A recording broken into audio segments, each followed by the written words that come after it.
Oke, assalamualaikum warahmatullahi wabarakatuh. Hari ini kita mencoba belajar tentang materi berpikir komputasional di kelas 9 ya. Di sini penjelasannya dengan metode penjelasan di depan kelas. Oke. Di sini apa itu berpikir komputasional? Nah, di sini berpikir komputasional itu adalah cara berpikir seperti komputer, di mana menyelesaikan masalah dengan langkah-langkah yang jelas dan teratur. Oke, di sini contoh gampangnya itu misalnya ketika kamu mau bikin mie instan, kamu harus langkah pertama mendidihkan air, yang kedua memasukkan mie-nya, kemudian yang ketiga tunggu 3 menit, yang keempat masukkan bumbu, yang kelima aduk dan sajikan. Nah, proses ini adalah jelas dan teratur dari langkah-langkah yang pertama sampai langkah yang terakhir. Nah, itu namanya adalah berpikir komputasional, di mana karena kamu menyelesaikan masalah atau membuat mie ini dengan urutan yang jelas dan bisa diulang. Ketika kita membuat mie instan lagi, maka prosesnya seperti ini gitu ya. Ini adalah konsep dasar dari berpikir komputasional. Oke, nanti di dalam konsep ini kita akan belajar di bagian struktur data itu. Di kelas 9 ini kita akan belajar tentang struktur data bentuknya pohon, kemudian juga berbentuk graf atau graph. Nah, kita lihat di sini selanjutnya. Nah, kalau kita lihat di gambar ini adalah sebuah struktur data, struktur sebuah bangunan ya. Nah, untuk konsep dasar struktur itu, pengertiannya adalah susunan yang terorganisasi dari bagian-bagian yang membentuk satu kesatuan. Nah, kemudian ini contohnya adalah struktur bangunan, di mana di sini ada yang namanya tiang, balok, dan pondasi yang menyusun dari struktur rumah atau gedung ini. Kemudian ada juga atap, dinding, dan lantai yang tersusun secara sistematis agar kokoh dan fungsional. Itu adalah salah satu contoh dari struktur bangunan. Nah, di dalam bidang komputer, struktur data adalah cara untuk menyimpan, mengatur, dan mengelola data secara efisien sehingga dapat digunakan dengan optimal dalam pemrograman. Struktur data digunakan untuk mendukung berbagai algoritma dan pemrosesan data. Di sini dicontohkan bagaimana di dalam sebuah folder ya, di folder misalkan di folder di tahun 2025-2026 ini ada data-data bahasa Indonesia, data master, informatika, kontak HP, MPLS dan sebagainya. Ini berarti di dalam folder bahasa Indonesia berisi materi-materi dari bahasa Indonesia. Nah, kita akan mengelola datanya secara efisien. Ya, kita lanjut lagi. Nah, di sini ada sebuah soal latihan dulu ya. Nomor pertama, dalam bidang komputer, struktur data itu merupakan apakah? Yaitu A. Cara penyimpanan dan pengorganisasian data di dalam komputer. Yang B. Hasil operasi logika dalam pemrograman. Yang C. Metode pemrosesan data dalam jaringan. Atau yang D. Hasil rekayasa perangkat lunak. Oke. Jadi jawaban yang tepatnya adalah yaitu yang A ya, yaitu cara penyimpanan dan pengorganisasian data dalam komputer. Kita lanjut lagi. Nah, nanti kita akan belajar dua sisi di mana struktur data pohon dan juga ada struktur data graf. Apa sih bedanya antara struktur data pohon atau tree dan struktur data graf? Ini adalah masing-masing contoh gambar. Yang sebelah kiri dari data pohon, yang sebelah kanannya itu adalah dari data graf. Bedanya yaitu, nah di sini untuk data pohon ada tingkatan-tingkatannya, ada yang lebih tinggi dan juga ada yang lebih rendah. Dicontohkan di sini ketua bagian paling atas, ya. Kemudian posisi berikutnya adalah wakil ketua, ada bendahara juga. Nah, dari sini kan tingkatannya nggak bisa dibalik. Misalnya ketua ada di posisi bawah, kemudian yang di bawah di posisi atas. Jadi tingkatan dari struktur data atau pohon ini tidak bisa dibolak-balik. Hanya ada level-level tertentu, gitu ya. Nah, kemudian untuk struktur data graf di sini tidak memiliki tingkatan. Jadi polanya ini adalah dari D ke A ke C, ini bisa muter circle-circle-nya seperti ini ya. Oke, kita lanjut berikutnya. Nah, yang pertama adalah contoh paling dasar dalam kehidupan sehari-hari dari struktur data pohon atau tree. Salah satu contohnya adalah di sini ada silsilah dari keluarga besarnya Udin. Nah, Udin ada di posisi bawah, paling bawah sini. Nah, kemudian levelnya itu jadi paling tinggi ada di atas, kemudian level yang berikutnya di bawah, kemudian level yang paling bawah lagi, dan paling terakhir adalah di sini. Nah, ini adalah struktur data pohon di mana posisinya tidak bisa dibalik ya. Jadi kalau misalnya nenek posisinya di sini nggak bisa, karena posisi ini sudah dari awal, seperti itu ya. Nah, kita lanjut berikutnya. Contoh lain dari struktur data pohon adalah pohon keputusan sederhana untuk memutuskan apakah seorang anak kecil boleh bermain di luar atau tidak. Nah, di sini kalau kita lihat ada faktor cuaca ya. Cuacanya itu ada 3 kategori.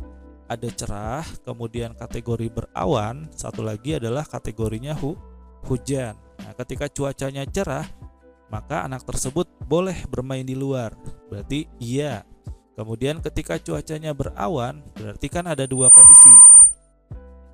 Ketika anginnya kencang atau anginnya normal. Nah, jadi kalau misalnya anginnya kencang, berarti anak tersebut tidak bisa bermain di luar. Ketika anginnya normal, berarti dia bisa bermain di luar.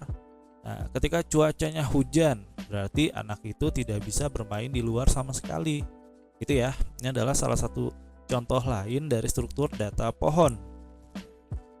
Berikut adalah penjelasan dari struktur data pohon, di mana struktur pohon mempunyai tingkatan, dan tingkatan paling atas disebut parent. Kemudian tingkatan paling rendahnya disebut child. Nah, kemudian jika anak yang parentnya sama levelnya disebut bersaudara atau siblings. Itu ya contohnya, penjelasannya.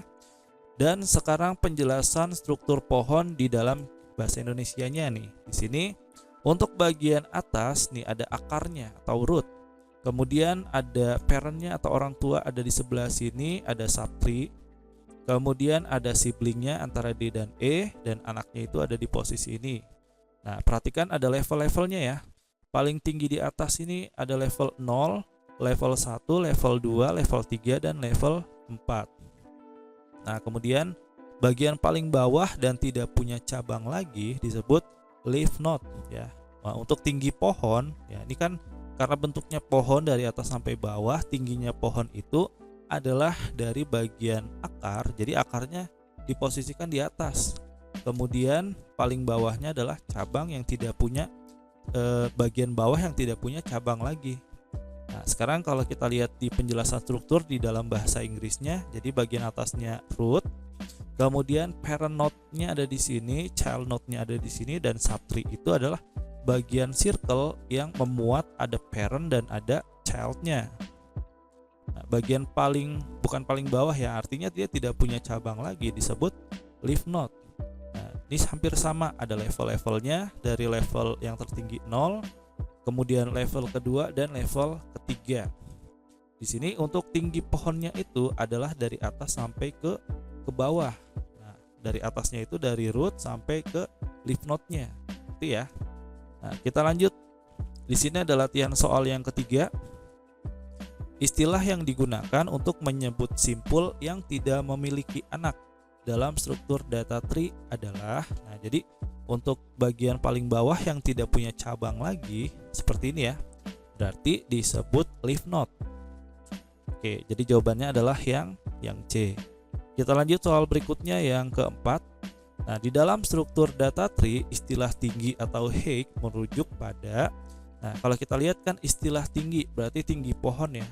Jadi tinggi pohon itu dari atas sampai ke bawah.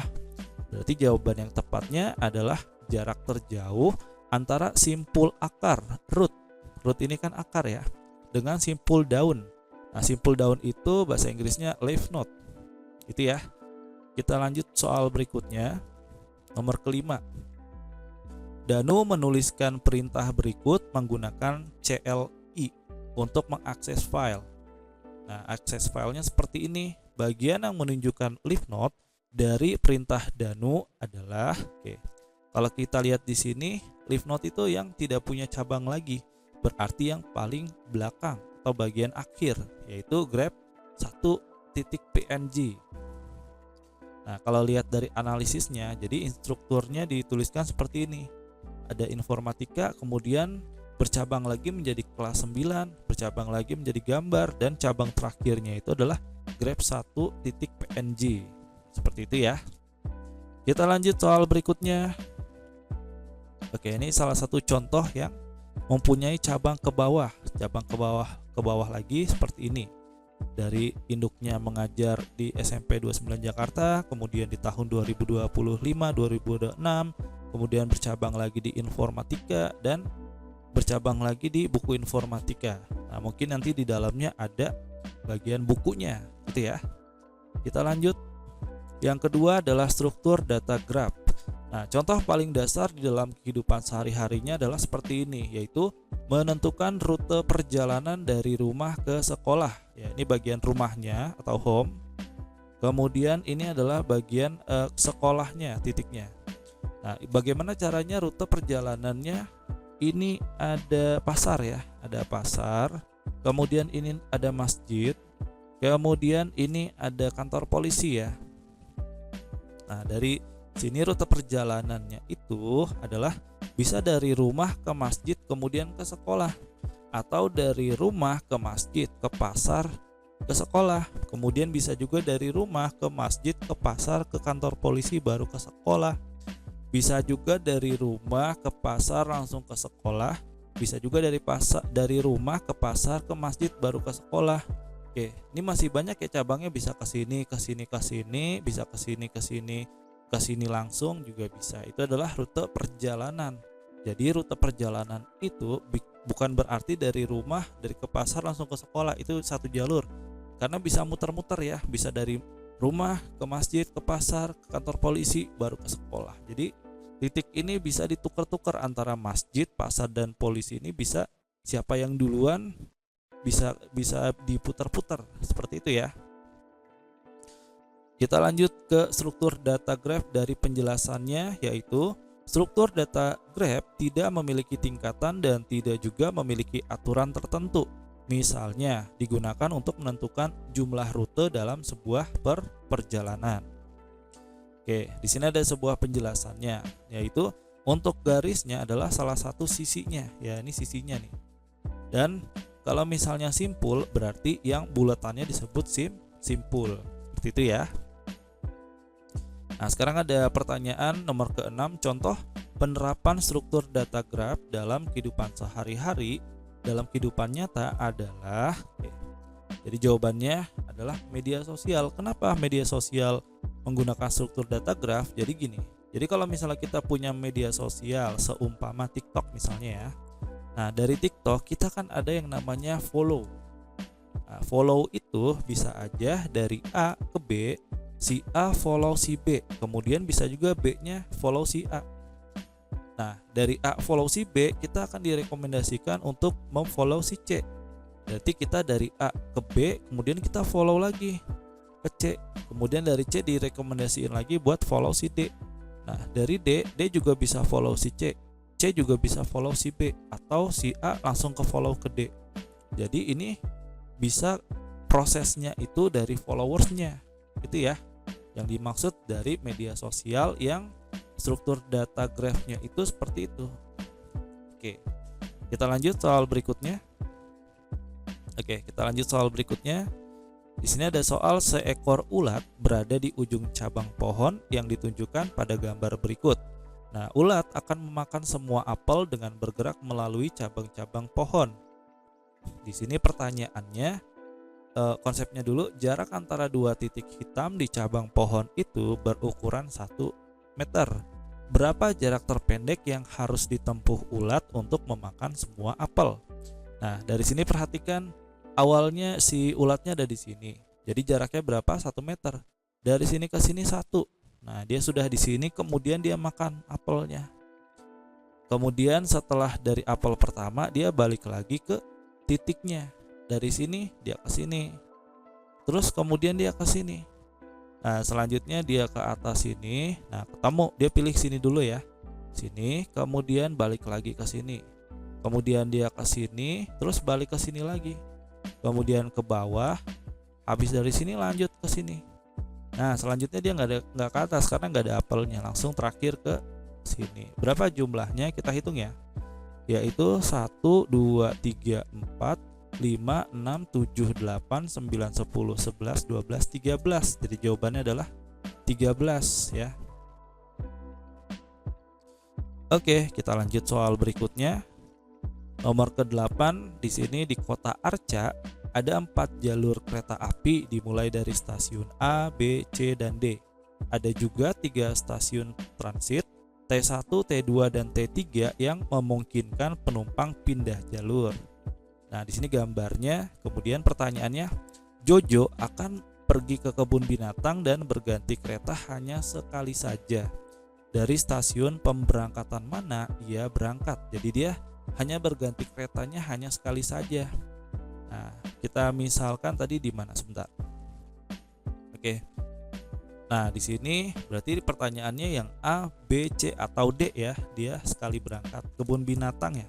Kebun binatangnya ada di sini. Berarti kita lihat jalur kebun binatang itu dari sini ke sini. Nah, di sini ya. Nah, di sini kan ini stasiun transit. Tapi karena dia cuman satu jalur ke sini sini, katanya kan hanya sekali jalan saja, berarti dari A langsung ke sini ya, sampai ke kebun binatang. Jadi jawabannya adalah yang A ya. Oke. Di sini nomor ke-10, struktur data graph dapat digunakan dalam media sosial seperti apa? Yaitu jawaban yang tepat adalah mempresentasikan hubungan antar pengguna media sosial ya. Jadi bisa saling follow, ketemu follow gitu ya, saling follow. Oke, berikutnya kesimpulannya adalah dari contoh perbandingan dari struktur pohon dan graf. Kalau ciri khasnya itu pohon itu hierarki ya, dari atas ke bawah ya. Kemudian kalau graf itu dia ciri khasnya bebas, bisa arahnya dan siklusnya bebas. Nah, di sini dia tidak bisa berkebalikan, misalnya ketuanya di bawah, anggotanya di atas, ini nggak bisa dibolak-balik. Jadi siklusnya tidak bisa dibolak-balik. Sedangkan kalau graf ini bisa bebas. Contoh untuk struktur data pohon adanya struktur keluarga atau directory file. Sedangkan dari contoh struktur graf yaitu contoh misalnya media sosial saling follow, kemudian dari peta kota A ke kota B, kota C, kota D gitu ya. Kemudian kalau misalnya mau lihat dari jaringan kejahatan, misalnya gimana? Misalnya kejahatannya dari A pelakunya, B misalnya pelaku yang kedua. Dari sini bercabang ke sini atau bisa juga ke C. Nah, ini kan membentuk sebuah jaringan kejahatan misalnya. Seperti itu ya. Nah, ini adalah soal latihan yang harus dikerjakan di buku tulis. Ini ada soal latihan tugas 1, dibacakan dulu. Ini adalah aktivitas individu, aktivitas BK K901U dengan judul pengantar paket. Kita baca soalnya, yaitu Hara ialah kurir pengantar paket yang sedang berada di sebuah kompleks perumahan. Kompleks tersebut terdiri atas 9 rumah yang tersusun secara melingkar, dinomori dari A sampai J. Waktu yang diperlukan untuk berpindah dari satu rumah ke rumah lainnya ialah 10 menit. Saat ini Hara berada di rumah H. Hara dapat berjalan searah jarum jam maupun sebaliknya. Setelah selesai mengantarkan sebuah paket, Hara pun dapat memilih ke arah mana dia akan berjalan. Hara mencatat waktu yang diperlukan untuk mengantar setiap paket. Nah, ini adalah bentuk jalurnya berupa lingkaran ya. Ada A, B, C, D, E, F, G, H, dan J. Posisinya sekarang dia berada di rumah si H nih. Nah, di sini kalau kita lihat tantangannya, jika Hara mulai mengantar paket dari rumah H dan berakhir di rumah F, di sini ya terakhir ya, serta mencatat waktu perjalanan yang ditempuh ialah 20 menit, 10 menit, 20 menit, dan 40 menit. 3 rumah mana sajakah yang dikunjungi Hara sebelum tiba di rumah F? Oke, jadi strateginya kalian harus dipikirkan dulu dan kemudian tuliskan langkah-langkah yang kalian gunakan untuk mendapatkan jawaban tersebut. Silakan kalian kerjakan tugas ini di buku tulis ya. Diberikan judul aktivitas BK K901U dengan judul pengantar paket. Oke, ini adalah tugas yang pertamanya. Selanjutnya ada tugas yang keduanya, pembahasannya nanti kalau sudah dikerjakan. Nah, sekarang tugas yang kedua yaitu aktivitas individu juga. Ini sendiri-sendiri ya. di mana aktivitas BK K902U dengan judul pengantar paket yang kedua. Masih berhubungan sama si Hara yang tadi ya. Hara, sang kurir pengantar paket, sedang berada di sebuah kota yang terdiri atas 7 rumah. Nah, tapi tadi bentuknya, kalau lingkaran sekarang bentuknya seperti ini. Sayangnya di kota tersebut tidak semua rumah saling terhubung oleh jalan. Gambar berikut menunjukkan nama pemilik rumah, jalan yang menghubungkan antar rumah, dan berat paket di dalam satuan kilogram yang harus diantarkan oleh Hara ke setiap rumah. Berikut ialah aturan pengantaran paket yang digunakan oleh Hara. Yang pertama, Hara akan mengantarkan paket melalui jalan yang menghubungkan rumah yang satu ke rumah yang lain. Yang kedua, jika terdapat beberapa pilihan jalur dari rumah yang saat ini dikunjungi Hara, dia akan memilih rumah yang memiliki bobot paket terkecil atau paket yang paling ringan.